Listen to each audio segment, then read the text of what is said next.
ഞങ്ങളിങ്ങനെ കുറേ ദിവസമായാലും വെറുതെ ഇരിക്കുന്നു. അങ്ങനെ വെറുതെ ഇരുന്നിരുന്ന് മടുത്തു. പിന്നെ വീട്ടിൽ നിന്ന് പോന്നാൽ പിന്നെ അങ്ങനെ ഫ്രൂട്ട്സും കാര്യങ്ങളൊന്നും അത്ര വാങ്ങിക്കാനും പറ്റില്ല. അങ്ങനെയൊക്കെ ഇരിക്കുമ്പോൾ ഞങ്ങൾ വിചാരിച്ചു കുറച്ച് ഫ്രൂട്ട്സ് വാങ്ങിക്കാമെന്ന്. എനിക്ക് ഏറ്റവും ഇഷ്ടപ്പെട്ട ഫ്രൂട്ട്സ് പൈനാപ്പിളാണ്. അശ്വതിക്ക് ഏറ്റവും ഇഷ്ടപ്പെട്ടത് ബത്തക്കയാണ്. അങ്ങനെ ബത്തക്കയും വാങ്ങിച്ചു, പൈനാപ്പിളും വാങ്ങിച്ചു.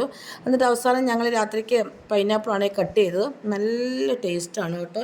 പറമ്പിൽ നിന്ന് പറിച്ച് അതേ കൊണ്ടുപോലെ രുചി ഇതിലെന്തെങ്കിലും ഇഞ്ചക്ഷൻ ചെയ്തിട്ടുണ്ടോ എന്നറിയില്ല. അതിൻ്റെ റിസൾട്ട് പിന്നെയും മനസ്സിലാകുള്ളൂ.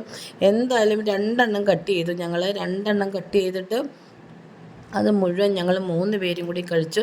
നല്ല രുചിയായിരുന്നു. മാത്രമല്ല വയറിന് നല്ല സന്തോഷമായി. പിന്നെ അതൊക്കെ കഴിച്ച് ഞങ്ങളിങ്ങനെ ഇരുന്നു. നിങ്ങൾ ആരെങ്കിലുമൊക്കെ ഇങ്ങനെയാണോ? എവിടെയെങ്കിലുമൊക്കെ പോയി നിന്നാലും നമ്മൾക്ക് വീട്ടിൽ നിന്ന് കഴിക്കുന്ന സാധനങ്ങളുടെയൊക്കെ കൊതി ഇങ്ങനെ തോന്നാറുണ്ടോ? ഒരു അരക്ഷിതാവസ്ഥ തോന്നാറുണ്ടോ? പോയ സ്ഥലത്ത് എന്തൊക്കെ കിട്ടിയാലും നമുക്ക് വീട്ടിൽ എന്തൊക്കെ ഉണ്ടോ അത് വേണമെന്ന് തോന്നാറുണ്ടോ? കൊതിയൊക്കെ ഉണ്ടാവാറുണ്ടോ? ഉണ്ടെങ്കിലൊന്ന് പറഞ്ഞേക്കണേ. ഞങ്ങളുടെ ഇപ്പോഴത്തെ ക്യാരക്ടറുള്ള ആൾക്കാരൊക്കെ ഉണ്ടോ എന്ന് നമുക്കൊന്ന് മനസ്സിലാക്കാമല്ലോ.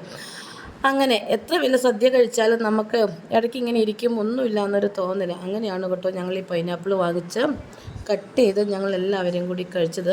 അപ്പോൾ പൈനാപ്പിളിൻ്റെ വിശേഷം ഇത്രയൊക്കെയാണ് കേട്ടോ. അടുത്തൊരു വിശേഷമായി വരുന്നവരെ ബായ്. അങ്ങനെ ഉഷാ മിസ് പൈനാപ്പിൾ കട്ട് ചെയ്യുന്നത് കണ്ടോ? വളരെ മനോഹരമായിട്ടാണ്.